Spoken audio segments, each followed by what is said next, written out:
il est gigantesque parce qu'il fait, ce spécimen, plus de 20 mètres, exactement 20 mètres 50. Il pesait entre 25 et 30 tonnes de son vivant, et c'est un animal qui donc vivait en groupe, en troupeau on peut dire, d'adultes.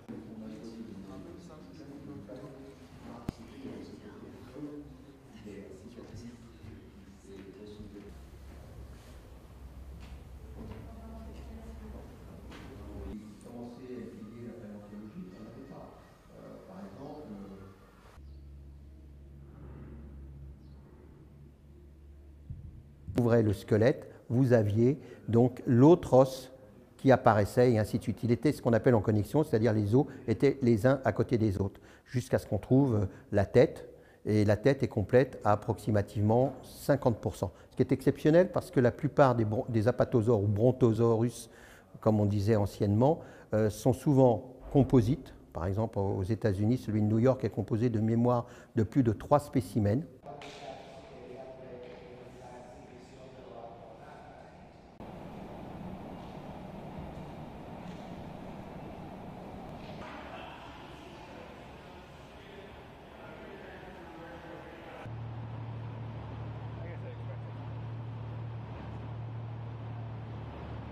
Telephones are lined up on the left.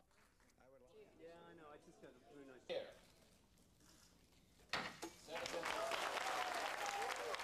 Les ventes aux enchères se font déjà depuis une vingtaine d'années.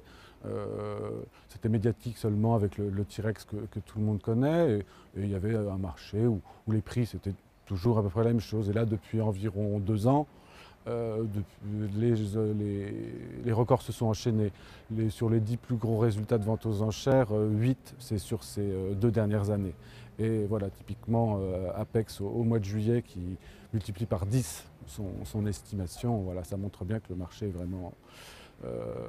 et comme c'était un secteur plutôt avec peu d'acteurs, donc finalement peu de concurrence, c'est devenu quelque chose de très intéressant aujourd'hui.